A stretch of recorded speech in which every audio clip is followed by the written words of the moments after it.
এই দেশই হচ্ছে বিএনপির প্রথম ঠিকানা, এই দেশই হচ্ছে বিএনপির শেষ ঠিকানা।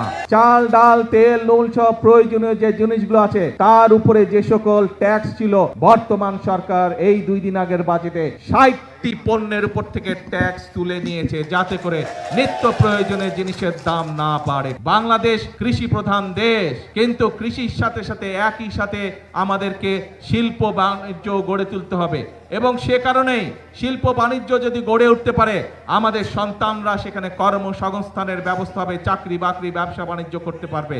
আগামী 5 বছর আমরা সারা বাংলাদেশে আমাদের লক্ষ্য হচ্ছে 20,000 কিলোমিটার খাল আমরা খনন করব। কারণ এই খাল, এই যে পাতালি খাল, এই খাল খনন করার ফলে আমরা দেখেছি প্রায় 40,000 মানুষ উপকৃত হবে এই এলাকার। প্রায় 1200 হেক্টর জমিতে পানির সুবিধা পাবে কৃষিকাজের সময়। প্রায় 1200 মেট্রিক টন খাদ্যশস্য বেশি উৎপন্ন হবে এই এলাকায়, এবং সরাসরি প্রায় 8,500 কৃষক ভাই সেই সেচ সুবিধা পাবে এই খাল পুনর্খনন করার মাধ্যমে। এইভাবে চিন্তা করুন, সারা বাংলাদেশে যদি আমরা যেই খালগুলোকে লক্ষ্য করেছি সেই খালগুলো যদি খনন এবং পুনর্খনন করতে পারি, তাহলে চিন্তা করুন এই একটি এলাকাতেই এই 10 বর্গ কিলোমিটার এলাকার মানুষ এই পানির সুবিধা পাবে। তার মধ্যে 40,000 মানুষ তো পানির সুবিধা পাবে, সাথে 8,500 কৃষক ভাই সরাসরি যারা কৃষক তারা সেই সুবিধা পাবে এই একটি উপজেলাতে, এই সদর থানাতেই। তাহলে চিন্তা করুন, আমরা যদি 20,000 কিলোমিটার খাল খনন করতে পারি, সারা বাংলাদেশে কত কৃষক ভাই সরাসরি সেচের সুবিধা পাবে। আমরা আগেই বলেছি, সব সময় বলছি, আজকেও বলছি, বিএনপির রাজনীতি হচ্ছে মানুষের জন্য রাজনীতি, এবং সেই জন্যই আমরা কৃষক ভাইদের পাশে দাঁড়ানোর জন্য, কৃষক ভাইদের সুবিধার জন্য, কৃষক ভাইদেরকে স্বাবলম্বী করে গড়ে তোলার জন্য আমরা এই খাল খনন কর্মসূচি যেমন শুরু করেছি, একই সাথে আমরা নির্বাচনের আগে বলেছিলাম যে আমরা কৃষক ভাইদেরকে প্রতি বছর তাদের বীজ, কীটনাশক, ওষুধ বলুন, সার বলুন কেনার জন্য প্রতি বছর এককালীন আমরা তাদেরকে 2,500 টাকার একটি সুবিধা দিতে চাই, এবং সেটি দিব আমরা ইনশাল্লাহ কৃষক কার্ডের মাধ্যমে। এই কথাটা আমরা বলেছিলাম। আপনারা জানেন 2 দিন আগে আমরা বাংলাদেশে বিএনপি এই বর্তমান সরকার গত ফেব্রুয়ারি মাসের 17 তারিখে সরকার গঠনের পরে এই গত 2 দিন আগে আমরা বাজেট উপস্থাপন করেছি। সেই বাজেটে আমরা কৃষকদের জন্য, কৃষক ভাইদের জন্য আমরা বরাদ্দ রেখেছি, এবং ইনশাল্লাহ আগামী জুলাই মাস থেকে শুরু করে পর্যায়ক্রমিকভাবে আগামী 1 বছরের ভিতরে আমরা বাংলাদেশের প্রতিটি উপজেলায় 8 থেকে প্রায় 10,000 কৃষক ভাইদের কাছে আমরা এই কৃষক কার্ডের সুবিধা পৌঁছে দিতে সক্ষম হব ইনশাল্লাহ। প্রিয় ভাই বোনেরা, আগেই বলেছি আমাদের রাজনীতি হচ্ছে এই বাংলাদেশের জন্য, আমাদের রাজনীতি হচ্ছে এই বাংলাদেশের মানুষের জন্য। আমরা জানি গ্রামে গঞ্জে মিলিয়ে বাংলাদেশের শতকরা 70 থেকে 80% মানুষ, খেটে খাওয়া মানুষ বাংলাদেশের গ্রাম অঞ্চলগুলোতে বাস করে। বাংলাদেশের জনসংখ্যার অর্ধেক হচ্ছে নারী। এখন এই নারীদের দেশনেত্রী খালেদা জিয়া শিক্ষার ব্যবস্থা করে দিয়ে গিয়েছিলেন, বিনামূল্যে শিক্ষা ব্যবস্থা। সেই শিক্ষা ব্যবস্থা ক্লাস 1 থেকে ইন্টারমিডিয়েট পর্যন্ত দেশনেত্রী খালেদা জিয়া করে দিয়ে গেছিলেন।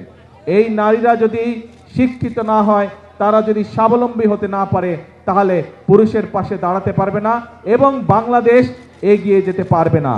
সেই জন্য এই নারীদের শিক্ষা ব্যবস্থা, তারা যাতে আরো শিক্ষার সুযোগ পায়, সেই জন্য স্নাতক পর্যন্ত বা ডিগ্রি পর্যন্ত আমরা এই বর্তমান সরকার মেয়েদের শিক্ষা ব্যবস্থা ফ্রি করার ঘোষণা দিয়েছে। এবং শুধু তাই নয়, একই সাথে আমরা যারা ভালো রেজাল্ট করবে তাদেরকে আমরা উপবৃত্তিও দিব, সেই ব্যবস্থাও আমরা রেখেছি এই বাজেটের মধ্যে। এবং একই সাথে এই যে বাংলাদেশের শতকরা 70% মানুষ, অন্তত 70% মানুষ যে গ্রামে বসবাস করে, এই গ্রামের পরিবারগুলোকে স্বাবলম্বী করে গড়ে তোলার জন্য আমরা মায়েদের হাতে ফ্যামিলি কার্ড তুলে দেবার ঘোষণা দিয়েছি। এবং যেমন স্বরাষ্ট্রমন্ত্রী এখানে একটু আগে বলেছেন যে ভোটের দাগ শুকানোর আগেই আমরা আমাদের যে প্রতিশ্রুতি দিয়েছিলাম নির্বাচনের আগে সেই প্রতিশ্রুতি পালনের কাজ শুরু করেছি। আপনাদের নিশ্চয়ই মনে আছে, কালি শুকানোর আগেই আমরা ফ্যামিলি কার্ড দেওয়ার কাজ শুরু করেছি। এই সেই ভোটের কালি শুকানোর আগেই আমরা কৃষক কার্ড দেওয়া শুরু করেছি। ভোটের কালি শুকানোর আগে আমরা খাল খননের কাজ শুরু করেছি। ঠিক যেভাবে ফ্যামিলি কার্ডের কাজ শুরু করেছি, ইনশাল্লাহ আগামী 1 বছরের মধ্যে বাংলাদেশের প্রতিটি উপজেলায় আমরা চেষ্টা করছি প্রত্যেক উপজেলা 8 থেকে 10,000 মায়ের হাতে আমরা এই ফ্যামিলি কার্ডের সুবিধা তুলে দিব।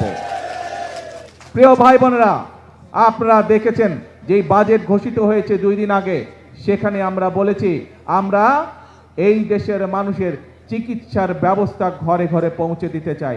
মানুষ যাতে চিকিৎসা সুবিধা পায়, মানুষ যাতে স্বল্প মূল্যে ওষুধ পেতে পারে, তার জন্য আমরা ব্যবস্থা গ্রহণ করছি। এবং সেই জন্যই অনেকগুলো চিকিৎসা ব্যবস্থার অনেকগুলোর উপরে আগের সরকারগুলো ট্যাক্স রেখে গিয়েছিল, ভ্যাট দিয়ে গিয়েছিল, আমরা সেই ট্যাক্সগুলো আমরা উঠিয়ে নিয়েছি। তার ফলে আগে একজন হার্টের রোগী সে যদি স্টেন্টিং করত, তাহলে তার যেখানে প্রায় 1.25 লক্ষ টাকার মতন খরচ হতো, সেই টাকা এই ট্যাক্স উঠায় নেবার পরে আগামী জুলাই মাস পর থেকে ইনশাল্লাহ সেটি প্রায় অর্ধেকে নেমে আসবে। শুধু তাই নয়, অনেক মানুষ, বাংলাদেশের অনেক মানুষ কিডনি ডায়ালিসিস রোগী আছে, কিডনি ডায়ালিসিস করতে হয়, সেই ডায়ালিসিসের যে ওষুধ আসে সেটিরও ট্যাক্স তুলে নেওয়া আছে। তার ফলে এখন প্রায় 800 থেকে 8,000 টাকা পর্যন্ত প্রত্যেকটি রোগীর প্রত্যেকটি ডায়ালিসিসের ক্ষেত্রে খরচ কমে আসবে। প্রিয় ভাই বোনেরা, এই কাজগুলো করার উদ্দেশ্য এবং কাজগুলো করার লক্ষ্য একটি। কি সেই লক্ষ্য? সেই লক্ষ্য হচ্ছে দেশের মানুষ যাতে একটু ভালো থাকতে পারে। আজকে সকালবেলায় আসার সময় যখন আমি প্লেনে করে এই কক্সবাজার আসছিলাম, তখন আমি প্লেনে বসে বসে পত্রিকাগুলো দেখছিলাম যে কি কি সংবাদ করেছে। অনেকগুলো পত্রিকাতে আমি দেখলাম, পত্রিকাগুলো নিউজ করেছে প্রতিবার বাজারের সময় নিত্য প্রয়োজনীয় জিনিসের মূল্য পরের দিনই বৃদ্ধি পায়। আল্লাহর রহমতে আলহামদুলিল্লাহ, শুকুর আলহামদুলিল্লাহ, এইবার বাজেট দেওয়ার পরে এখন পর্যন্ত কোনো জিনিসের দাম বৃদ্ধি পায়নি। কারণ চাল, ডাল, তেল, নুন সব প্রয়োজনীয় যে জিনিসগুলো আছে তার উপরে যে সকল ট্যাক্স ছিল, বর্তমান সরকার এই 2 দিন আগের বাজেটে 60টি পণ্যের উপর থেকে ট্যাক্স তুলে নিয়েছে, যাতে করে নিত্য প্রয়োজনীয় জিনিসের দাম না বাড়ে। প্রিয় ভাই বোনেরা, কারণ উদ্দেশ্য একটি, লক্ষ্য একটি, দেশের মানুষ যাতে ভালো থাকতে পারে। কিন্তু প্রিয় ভাই বোনেরা, আমরা যেমন মানুষের নিত্য প্রয়োজনীয় জিনিসের, ওষুধ, বিভিন্ন চিকিৎসার বিষয়ের ট্যাক্স কমিয়ে দিয়েছি যাতে সেগুলোর দাম কমে যায়, যাতে মানুষ স্বস্তিতে থাকতে পারে। আমরা ট্যাক্স বাড়িয়েছি কিসে? আমরা ট্যাক্স বাড়িয়েছি মদের উপরে। আমরা ট্যাক্স বাড়িয়েছি কিসে? আমরা ট্যাক্স বাড়িয়েছি সিগারেটের উপরে, যা মানুষের জন্য ক্ষতিকারক। কিন্তু আমরা সামাজিক মাধ্যম সহ বিভিন্ন নিউজের মধ্যে দেখলাম একটি খবর। সেই খবর? বিরোধী দল দেখলাম বলছে যে এই বাজেট তারা মানে না, গণবিরোধী বাজেট মানে না। প্রিয় ভাই বোনেরা, আপনাদের কাছে আমার প্রশ্ন, প্রিয় ভাই বোনেরা, আপনাদের কাছে আমি প্রশ্ন রেখে যেতে চাই, যেই বাজেটে ট্যাক্স কমানো হয় সেই বাজেটও বিরোধী দল মানে না। যেই বাজেটে মদের দাম বাড়ানো হয়, যেই বাজেটে সিগারেটের দাম বাড়ানো হয়, সেই বাজেটও বিরোধী দলের পছন্দ নয়। তাহলে এবার বিরোধী দলের উদ্দেশ্য বুঝতে পেরেছেন, লক্ষ্য বুঝতে পেরেছেন? তাদের লক্ষ্য বা উদ্দেশ্য দেশের মানুষের পাশে দাঁড়ানো নয়, তাদের উদ্দেশ্য একটাই, তাদের লক্ষ্য একটাই, সেটা হচ্ছে দেশের মধ্যে একটি অস্থিতিশীলতা, অশান্তি তৈরি করা, মানুষকে বিভ্রান্ত করা। প্রিয় ভাই বোনেরা, আমরা আরেকটি বিষয় এখানে বাজেটের মধ্যে উল্লেখ করেছি, বাংলাদেশ কৃষি প্রধান দেশ, কিন্তু কৃষির সাথে সাথে একই সাথে আমাদেরকে শিল্প বাণিজ্য গড়ে তুলতে হবে। এবং সে কারণেই শিল্প বাণিজ্য যদি গড়ে উঠতে পারে, আমাদের সন্তানরা সেখানে কর্মসংস্থানের ব্যবস্থা হবে, চাকরি বাকরি, ব্যবসা বাণিজ্য করতে পারবে। এবং সে কারণেই যে সকল শিল্প দেশে উৎপন্ন হয়, যে সকল দ্রব্য দেশে উৎপাদিত হয়, একই জিনিস যেগুলো বিদেশ থেকে আসে সেগুলোর উপরে আমরা ট্যাক্স বাড়িয়েছি, যাতে করে দেশে যেই দ্রব্যটি উৎপাদিত হচ্ছে সেই দ্রব্যটি যারা উৎপাদিত হচ্ছে সেই শিল্প কারখানাটি যাতে সাপোর্ট পেতে পারে তার ব্যবস্থা আমরা এই বাজেটের মধ্যে রেখেছি। এটিও বিরোধী দলের পছন্দ নয়। এখন প্রিয় ভাই বোনেরা, দেশের মালিক আপনারা, দেশের মালিক কোনো রাজনৈতিক দল নয়, দেশের মালিক কোনো পরিবার নয়, দেশের মালিক হচ্ছে বাংলাদেশের 20 কোটি জনগণ। এই 20 কোটি জনগণ যারা দেশের মালিক, আপনাদের কাছে আমি প্রশ্ন রেখে যাচ্ছি, আপনাদের কাছে আমি বিচার দিয়ে যাচ্ছি যে যারা জনগণকে বিভ্রান্ত করতে চায়, যেই বাজেটের মাধ্যমে জনগণের জন্য স্বস্তির ব্যবস্থার চেষ্টা করছে সরকার, সেই বাজেট বলে বিরোধী দল মানে না। তারা দাবি তুলেছে কেন মদের উপরে আমরা ট্যাক্স বাড়ালাম, তারা দাবি তুলেছে কেন আমরা সিগারেটের উপরে ট্যাক্স বাড়ালাম। এই তাদের দুঃখ, তাদের কষ্ট। কেন বর্তমান সরকার 60টি নিত্য প্রয়োজনীয় দ্রব্যমূল্যের ট্যাক্স কমিয়ে দিল, এই হচ্ছে তাদের দুঃখ। তাহলে কি এরা জনগণের বন্ধু হলো? জনগণের বন্ধু তারা হলো না। প্রিয় ভাই বোনেরা, আজ সময় এসেছে কারা জনগণের বন্ধু এবং কারা জনগণের বন্ধু নয় এইটি সঠিকভাবে নির্ণয় করতে হবে। আমরা অতীতে দেখেছি জনগণকে বিভ্রান্ত করে অনেকে অনেক কথা বলেছে, কিন্তু জনগণের ভাগ্য পরিবর্তন হয়নি, দেশের ভাগ্য পরিবর্তন হয়নি। এই প্রথম আমরা চেষ্টা করছি প্রিয় ভাই বোনেরা। বিএনপি যেমন অতীতেও চেষ্টা করেছে, আপনারাই বলেছেন এইখানে শহীদ জিয়া খাল খনন করেছিলেন, দেশনেত্রী খাল খনন করেছিলেন, বৃক্ষরোপণ করেছিলেন। এই কাজগুলোর মাধ্যমে ধীরে ধীরে দেশের অবস্থার পরিবর্তন হচ্ছিল।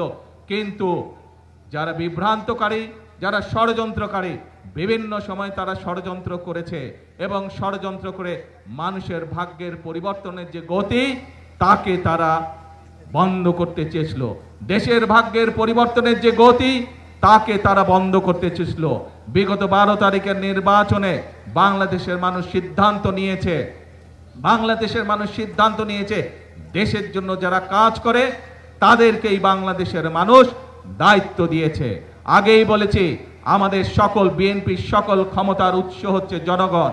কাজেই জনগণের শক্তি হচ্ছে আমাদের শক্তি, জনগণের সমর্থন হচ্ছে আমাদের সবচেয়ে বড় সমর্থন, জনগণের শক্তি হচ্ছে আমাদের সবচেয়ে বড় শক্তি।